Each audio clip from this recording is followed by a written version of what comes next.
북한에서 가장 화려하고 가장 벗어나기 어렵다는 곳이 있습니다. 바로 고위 간부들만 관람하는 특별일국 공연단, 우리가 흔히 말하는 기쁨조입니다. 함경남도 함흥에서 선발된 자매가 평양의 이 특별시설에서 3년을 보내다가 2017년 어느 날 밤 모든 것을 버리고 도망쳤습니다. 과연 그 화려한 무대 뒤에서 무슨 일이 있었고 두 자매는 어떻게 탈출에 성공했을까요? 지금부터 그 이야기를 들려드리겠습니다. 이 영상이 도움이 되셨다면 구독과 좋아요 부탁드립니다. 그 모든 것은 이렇게 시작되었습니다. 저는 함경남도 함흥 출신이에요. 어렸을 때 우리 집은 성천강 근처 작은 마을에 있었죠. 봄이면 강둑에 개나리가 피고 여름이면 언니와 함께 물가에서 놀던 기억이 납니다. 어머니는 두부 장사를 하셨고 아버지는 공장 노동자셨어요. 가난했지만 그때는 행복했습니다. 그런데 제가 12살, 언니가 15살 되던 해에 우리 인생이 완전히 바뀌었어요. 시예술단에서 사람들이 와서 저희를 데려갔습니다. 당에서 선택한 꽃이라고 하더군요. 어머니는 울면서도 좋아하셨어요. 그게 영광이라고들 했으니까요. 하지만 어머니 손을 놓고 떠나던 그날, 저는 가슴 한구석이 텅 빈 것 같았습니다. 평양으로 올라온 뒤 우리는 특별일국 공연단에 배치됐습니다. 여기는 고위 간부들만 관람하는 공연을 하는 곳이에요. 화려한 무대, 예쁜 의상, 맛있는 음식. 겉으로 보면 천국 같았죠. 하지만 우리는 자유가 없었습니다. 아침 6시에 일어나 충성 교육을 받고 오전 내내 춤과 노래 연습을 했어요. 점심 1시간 빼고는 저녁 9시까지 훈련이었습니다. 우리가 사는 기숙사는 평양 중구역 어딘가였는데 정확한 주소는 몰랐어요. 그냥 특별시설이라고만 불렀죠. 방 하나에 4명씩 배정됐고 화장실도 공동이었습니다. 밤 10시면 불이 꺼지고 복도마다 보위원들이 지키고 섰어요. 마치 우리나라 옛날 기숙학교처럼 엄격했지만 여기는 감옥 같았습니다. 공연은 일주일에 2~3번 있었어요. 간부들이 박수를 치고 환호하면 우리는 웃으며 춤을 췄습니다. 하지만 무대 뒤로 내려오면 모두 표정이 굳어졌죠. 특히 언니는 점점 말이 없어졌어요. 어느 날 제가 물었습니다. 언니, 우리 언제 집에 가? 언니는 제 머리를 쓰다듬으며 말했어요. 여긴 나가는 게 쉽지 않아. 그때는 그 말이 무슨 뜻인지 정확히 몰랐습니다. 저는 그저 어머니가 보고 싶었고 고향 강가에서 놀고 싶었어요. 명절 때면 어머니가 해주시던 두부김치가 생각났습니다. 하지만 우리는 1년에 한 번, 설날에만 집에 갈 수 있었어요. 그것도 이틀뿐이었죠. 어느 날 밤, 옆 침대에 누워있던 언니가 작게 흐느꼈습니다. 저는 몰래 언니 손을 잡아줬어요. 언니가 속삭였죠. 미안해. 언니가 너까지 이렇게 만들어서. 저는 고개를 저었습니다. 아니야, 언니. 우리 함께 있잖아. 그날 밤 우리는 손을 꼭 잡고 잤습니다. 그렇게 우리는 평양에서 3년을 보냈어요.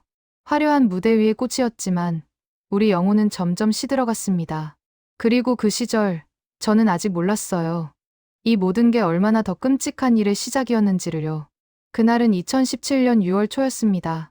공연이 끝나고 우리가 분장을 지우고 있을 때였어요. 갑자기 보위원이 들어와서 언니를 불렀습니다. 리설아 동무.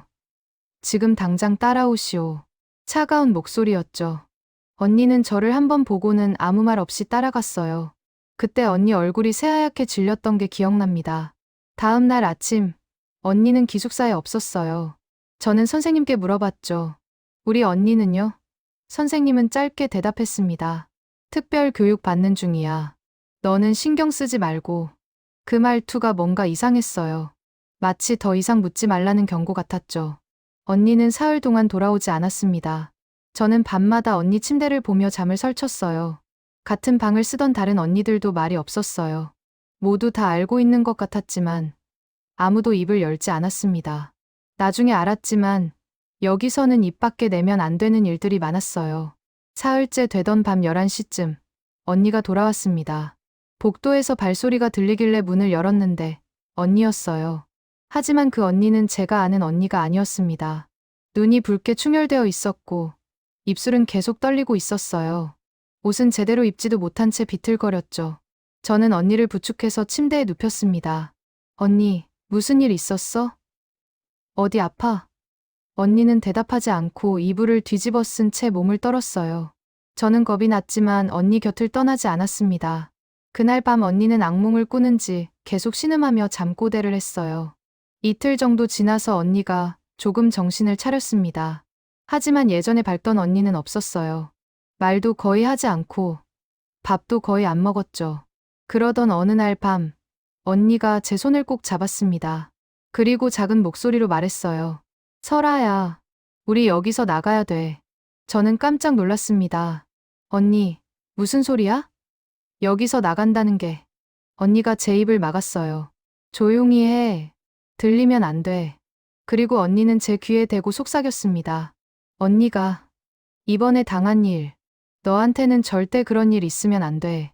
언니 눈에서 눈물이 주르륵 흘렀어요. 그 사람이, 그 높은 사람이 말이야. 너를 찍었대. 다음은 너라고. 그 순간 제 온몸이 얼어붙었습니다. 무슨 말인지 정확히는 몰랐지만 언니의 표정만 봐도 끔찍한 일이라는 걸 알 수 있었어요. 언니가 버티는 동안은 괜찮을지 몰라. 하지만 언니도 언제까지 버틸 수 있을지 모르겠어. 언니 목소리가 떨렸습니다. 여기서 살다가는 우린 사람으로 못 살아. 설아야. 저는 그냥 언니를 끌어안고 같이 울었어요. 그날 밤 우리는 아무 말도 하지 못했습니다. 다음 날부터 언니는 저를 다르게 대했어요. 항상 제 곁에 붙어 있으려 했고 보위원들이 저를 부를까봐 전전긍긍했죠. 어느 날 언니가 제게 말했습니다. 설아야, 언니 말 잘 들어. 우리 여기서 도망쳐야 돼. 안 그러면 우리 둘 다 죽는 거야. 그 말을 듣는 순간 저는 알았습니다. 우리 인생이 이제 완전히 바뀔 거라는 거요. 그리고 언니와 저는 이제 돌아갈 수 없는 강을 건너야 한다는 것을요. 그날 밤부터 언니와 저는 매일 밤 탈출 계획을 짰습니다. 하지만 쉽지 않았어요. 우리는 평양 한복판에 갇혀 있었고 사방이 감시였으니까요. 기숙사 출입문에는 보위원이 24시간 지키고 창문은 5층 높이였습니다. 게다가 우리가 만약 사라지면 가족들이 당할 일을 생각하면 가슴이 찢어졌어요. 어머니 아버지는 어쩌지.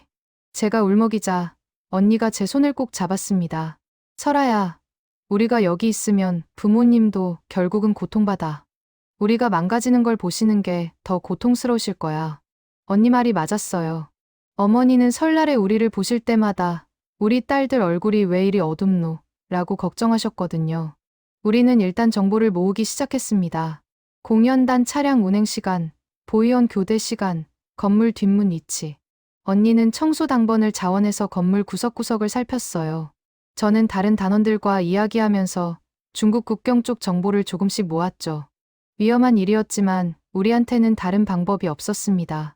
그러던 어느 날 결정적인 순간이 왔어요. 공연단에서 원산 지역 공연을 간다는 소식이었습니다. 평양을 벗어날 수 있는 기회였죠. 하지만 언니와 제가 함께 갈 수 있을지가 문제였어요. 다행히 이번 공연은 대규모였고 우리 둘 다 선발됐습니다. 이게 마지막 기회일 수도 있어. 언니가 제 귀에 속삭였어요. 원산에서 함흥은 가깝고 함흥에서 중국 국경까지는 어떻게든 갈 수 있어. 저는 고개를 끄덕였습니다. 사실 무서웠어요.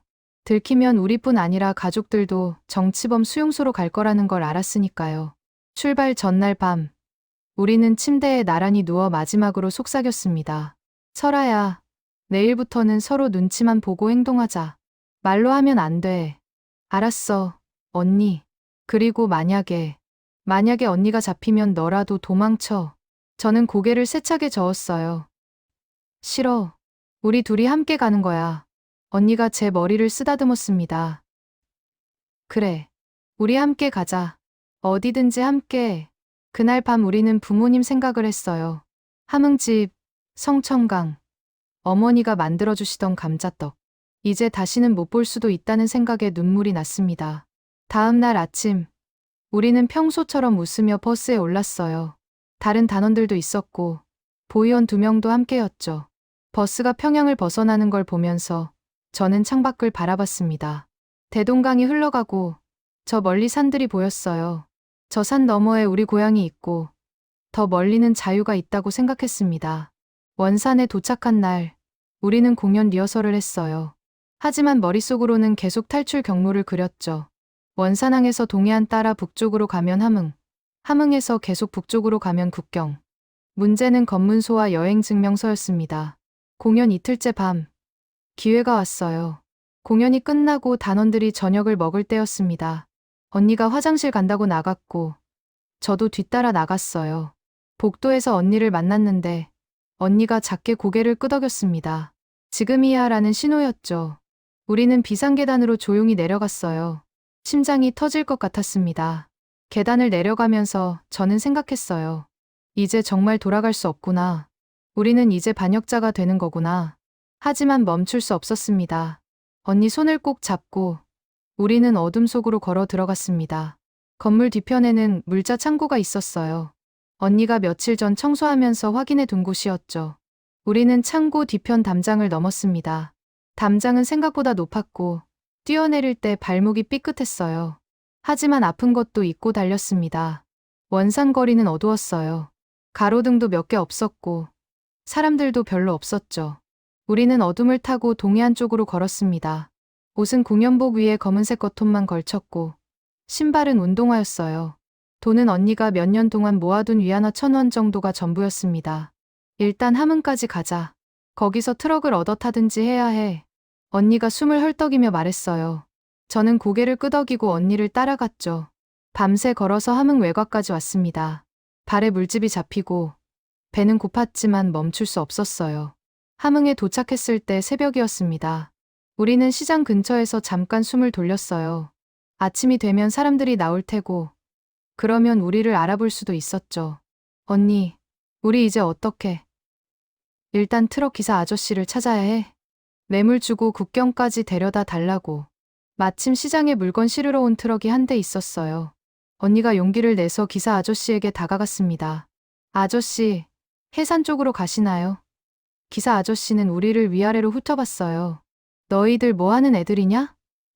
저희는 고향이 해산이에요. 부모님이 편찮으셔서 급히 가야 해요. 기사 아저씨 눈빛이 날카로워졌습니다. 여행 증명서는? 우리는 말문이 막혔어요. 증명서 없이 이동하는 건 불법이었거든요. 언니가 주머니에서 위안화를 꺼냈습니다.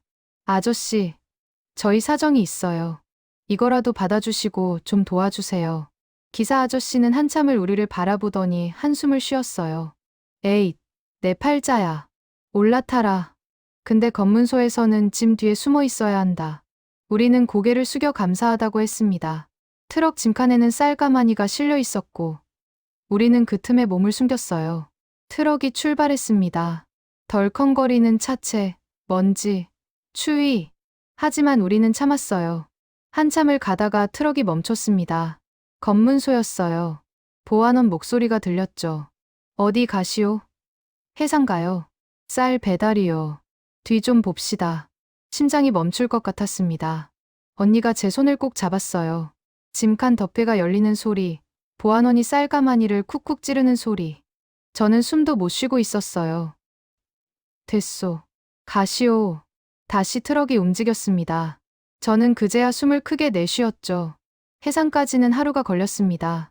중간에 트럭이 멈춰서 기사 아저씨가 물 한 병과 옥수수빵 2개를 건네줬어요. 이것이나 먹어라.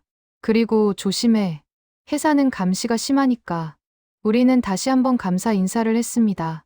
해산에 도착한 건 다음 날 저녁이었어요.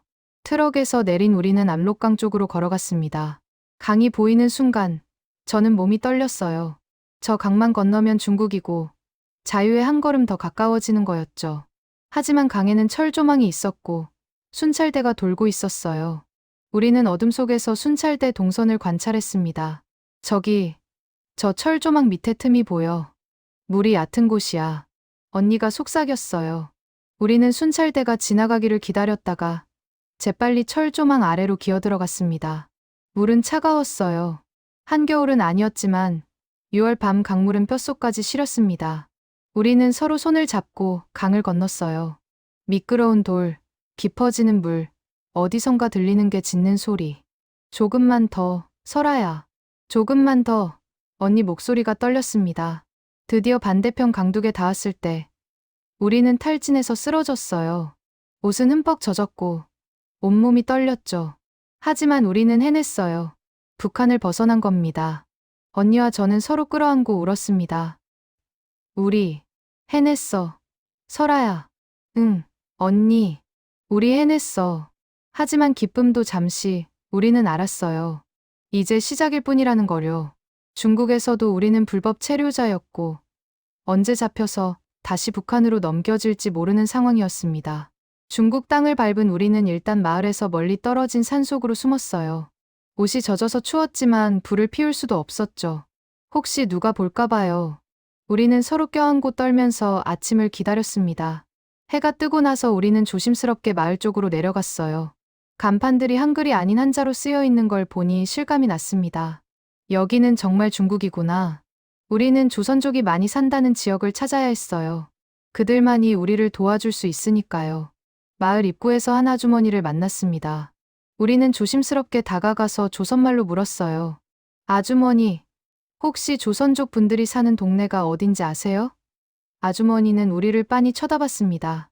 너희들, 건너온 애들이지. 우리는 아무 말도 못했어요. 아주머니가 한숨을 쉬었습니다. 요즘 단속이 심한데 빨리 여기서 떠나야 해. 저기 산 너머 마을로 가봐. 거기 박씨 집에 가서 내가 보냈다고 해. 아주머니는 종이에 주소를 적어줬어요. 우리는 감사 인사를 하고 다시 산길로 갔습니다. 박씨 집을 찾아갔을 때는 점심때였어요. 문을 두드리자 한 할아버지가 나왔습니다. 누구요? 저희는 북에서 온. 할아버지 얼굴이 굳어졌어요. 들어와. 빨리. 우리는 집 안으로 들어갔죠. 집 안에는 할머니도 계셨어요.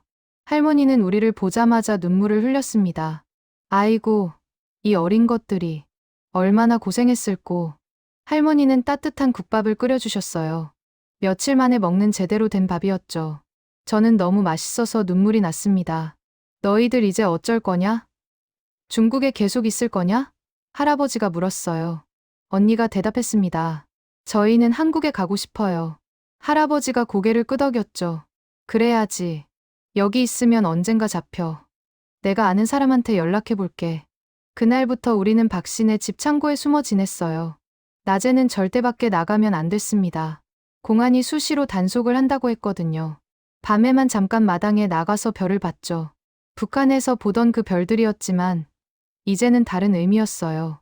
이틀 뒤 할아버지가 좋은 소식을 가져왔습니다. 한국으로 가는 길을 아는 브로커를 찾았어. 근데 돈이 필요하다는구나. 우리한테는 돈이 없었어요. 언니가 가지고 있던 위안화는 여기 오는데 다 썼거든요. 돈은 한국 가서 갚으면 된대. 대신 한국 도착하면 200만 원을 보내야 한다는구나. 언니가 고개를 끄덕였어요. 알겠습니다. 꼭 갚겠습니다. 할아버지가 씁쓸하게 웃었죠. 너희들 같은 애들 많이 봤어. 다들 살겠다고 여기 오지. 할아버지도 옛날에 북에서 살았거든. 그때 생각하면 지금도 가슴이 아프다. 브로커를 만난 건 사흘째 되던 밤이었어요. 중년 남자였는데 표정이 딱딱했습니다. 너희들 신분이 뭐냐? 일반 주민이냐? 언니가 거짓말을 했어요. 네. 함흥에서 장사하던 사람들이에요. 우리가 기쁨조 출신이라는 걸 들키면 문제가 될 수 있었거든요. 좋아. 그럼 내일 밤에 출발한다. 준비해라. 브로커는 그 말만 남기고 갔어요. 할머니가 우리한테 옷가지와 마른 음식을 챙겨줬습니다. 얘들아, 조심해서 가거라. 그리고 한국 가서 잘 살아야 한다. 할머니 손이 따뜻했어요. 마치 우리 어머니 손 같았죠. 다음 날 밤, 우리는 브로커를 따라 나섰습니다. 차로 한참을 달려서 어느 도시에 도착했어요. 거기서 다른 탈북자들도 만났습니다. 모두 5명이었죠. 우리처럼 젊은 여자 2, 아이 데리고 온 엄마, 중년 남자. 여기서부터는 조심해야 한다. 말 한마디도 함부로 하면 안 돼. 브로커가 경고했어요. 우리는 화물차 뒤에 숨어서 이동했습니다. 며칠을 그렇게 이동했는데 어디로 가는지도 정확히 몰랐어요. 그냥 브로커를 믿고 따라갈 뿐이었죠. 어느 날 밤, 끔찍한 일이 있었습니다. 우리가 숨어있던 집에 공안이 들이닥친 거예요. 탈북자 있다는 신고받았다. 다 나와. 우리는 공포에 떨었습니다. 브로커가 뒷문으로 도망치라고 신호를 보냈어요. 우리는 정신없이 뛰었죠. 어둠 속에서 언니와 제 손이 놓쳤습니다. 언니, 언니. 제가 소리쳤지만 대답이 없었어요. 저는 울면서 달렸습니다. 언니를 잃어버렸어요. 언니 없이 저 혼자만 살 수는 없었어요. 한참을 헤매다가 골목 모퉁이에서 누군가와 부딪혔습니다. 설아야, 언니였어요. 우리는 그 자리에서 주저앉아 울었습니다. 언니, 나 혼자 남는 줄 알았어. 미안해, 미안해. 언니도 너 찾느라 미칠 것 같았어. 다행히 브로커와 다른 사람들도 무사히 모였습니다. 하지만 더 이상 그 지역에 있을 수 없었어요. 우리는 곧바로 다시 이동했습니다. 그 밤 저는 깨달았어요. 우리가 정말 위험한 상황에 있다는 것을요. 그 사건 이후 우리는 더 조심하게 됐습니다. 브로커가 우리를 데리고 간 곳은 중국 남쪽 지역이었어요. 거기서 우리는 라오스로 가는 준비를 했습니다. 라오스 거쳐서 태국 가면 거기서 한국 대사관으로 가면 돼. 브로커가 설명했죠. 하지만 국경을 넘는 건 쉽지 않았어요. 우리는 밀수업자들이 쓰는 산길로 가야 했습니다. 가파른 비탈, 덤불, 뱀, 벌레.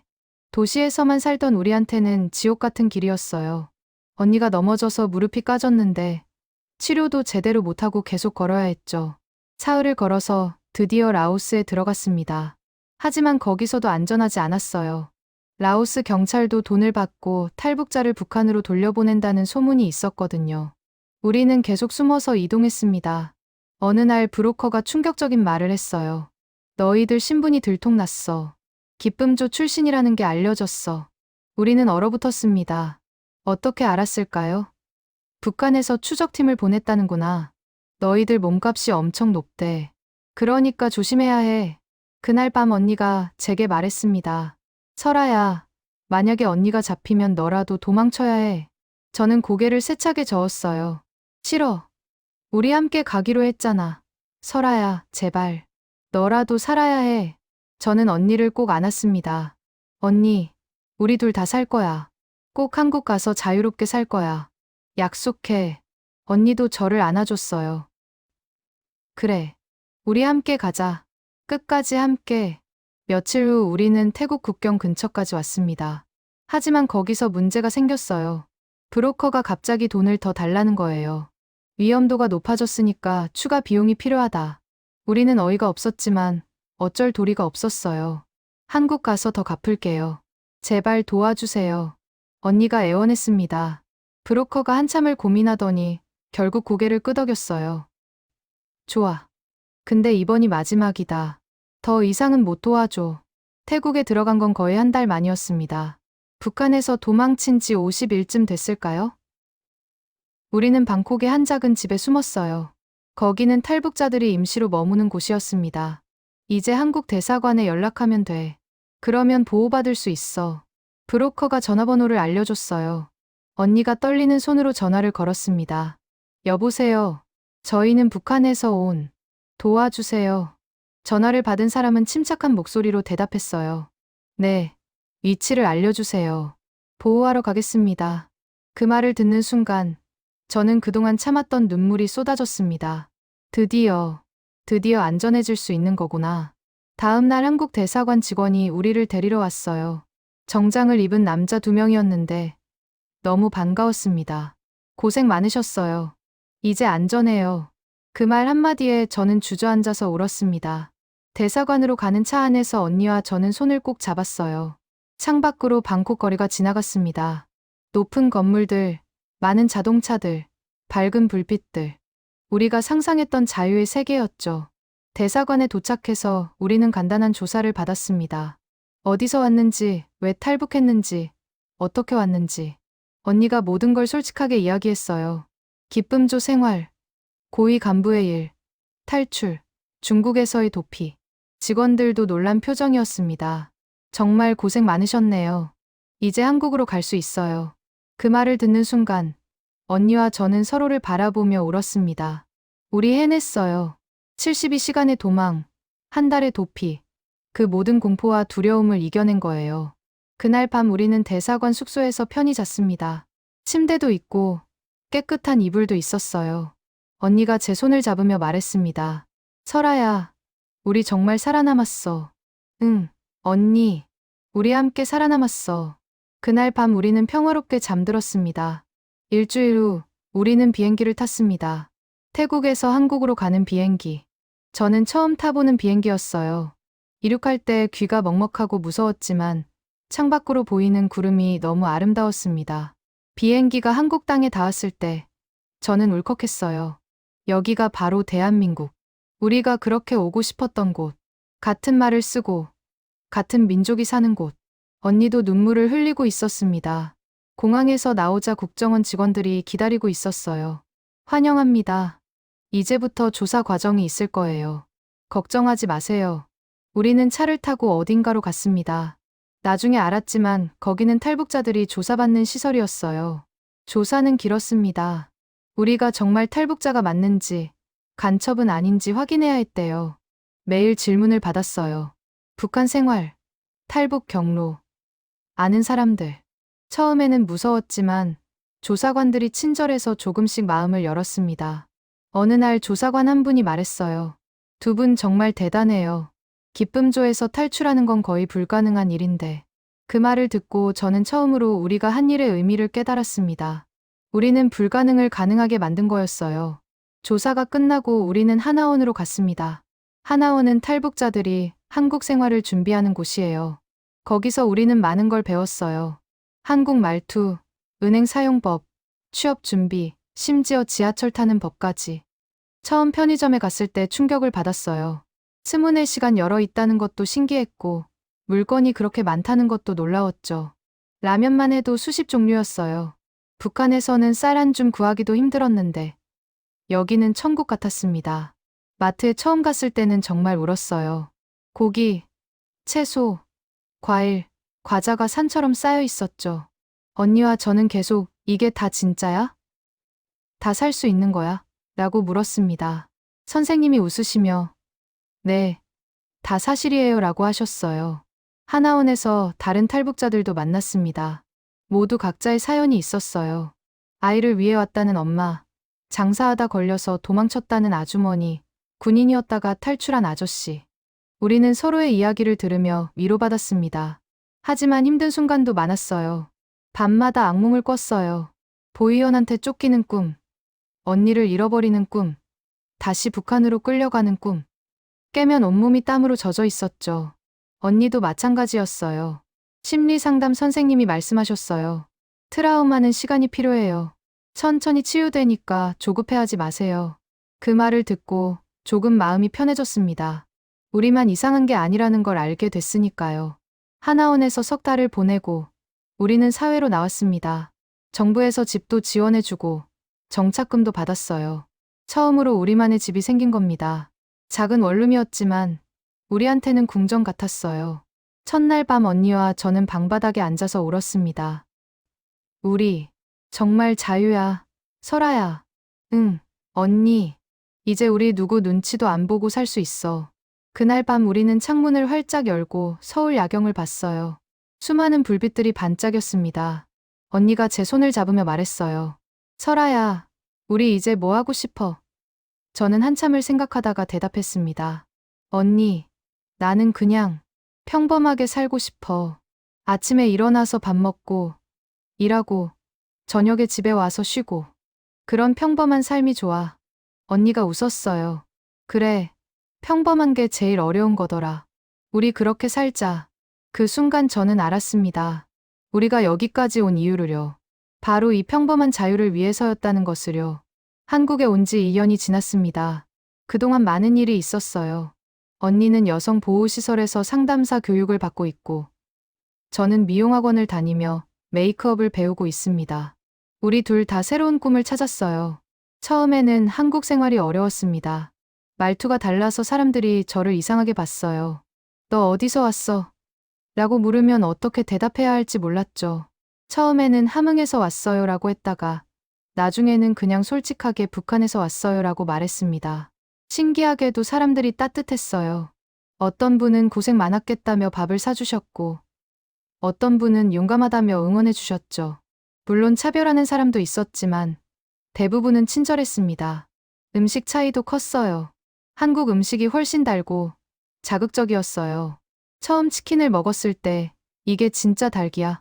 라고 물었던 기억이 납니다. 북한에서는 닭고기 자체가 귀했거든요. 지금은 한국 음식에 익숙해졌지만 가끔은 어머니가 만들어주시던 두부김치가 그리워요. 제일 힘든 건 가족 생각이었습니다.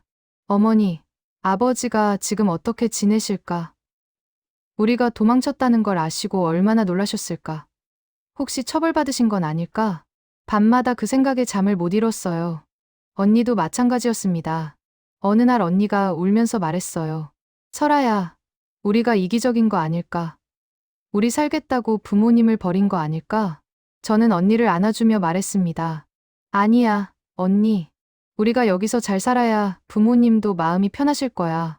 한국에서 처음 인터넷을 배웠을 때 북한 소식을 찾아봤어요. 김정은 사진도 보고 평양 모습도 봤죠. 북한 뉴스를 보면서 저게 다 거짓말이야 라고 혼잣말을 했습니다. 저곳에 사는 사람들은 진실을 모르고 있다는 게 안타까웠어요. 요즘 저는 유튜브를 자주 봅니다. 탈북자들이 나와서 북한 이야기를 하는 채널들이 있더라고요. 저도 언젠가 제 이야기를 할 수 있을까요? 기쁨조 생활, 탈출, 그리고 자유. 누군가에게는 도움이 될 수도 있을 것 같아요. 언니는 요즘 대학 진학을 준비하고 있습니다. 심리학을 공부하고 싶어. 나처럼 아픈 사람들을 돕고 싶어. 언니 말을 듣고 저는 감동했어요.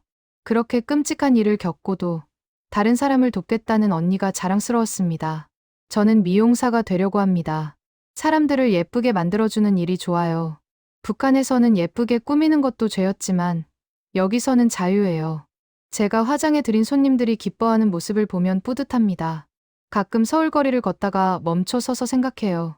내가 정말 여기 있는 거 맞나? 높은 빌딩들, 밝은 거리, 자유롭게 웃는 사람들. 이 모든 게 꿈만 같아요. 그럴 때마다 언니와 제 손을 꼭 잡습니다. 우리가 진짜 여기 있다는 걸 확인하려고요. 북한에 남은 가족들을 생각하면 마음이 아픕니다. 통일이 되면 다시 만날 수 있을까요? 어머니를 다시 껴안을 수 있을까요? 아버지 손을 잡을 수 있을까요? 그날이 오기를 매일 기도합니다. 언니와 저는 자주 이야기해요. 우리가 겪은 일을 기억하자. 그리고 절대 잊지 말자. 북한에서의 고통, 탈출의 두려움, 자유의 소중함. 이 모든 걸 기억하면서 살아가려고 합니다. 여러분께 말씀드리고 싶은 게 있습니다. 자유는 공짜가 아니에요. 누군가는 목숨을 걸고 얻어야 하는 것입니다. 저와 언니는 운이 좋았어요. 많은 분들의 도움으로 살아남았죠. 하지만 북한에는 아직도 수많은 사람들이 고통받고 있습니다. 언젠가 통일이 되면 저는 고향에 가고 싶어요. 성천강 가에 서서 어린 시절을 떠올리고 싶습니다. 그리고 부모님 손을 잡고 이 자유로운 땅을 함께 걷고 싶어요. 그날이 올 때까지 저는 여기서 열심히 살겠습니다. 언니와 저는 오늘도 손을 잡고 걷습니다. 서울 거리를, 자유의 땅을. 그리고 이렇게 말합니다. 우리는 도망친 게 아니라 살아남은 거야. 우리는 생존자입니다. 그리고 이 자유를 절대 당연하게 여기지 않을 것입니다. 감사합니다. 저희 이야기를 들어주셔서 감사합니다. 그리고 부탁드립니다. 북한에 아직 남아있는 사람들을 잊지 말아주세요. 그들도 우리처럼 자유를 꿈꿀 권리가 있습니다. 언젠가 그들도 이 햇빛 아래서 자유롭게 숨 쉴 수 있기를 간절히 바랍니다.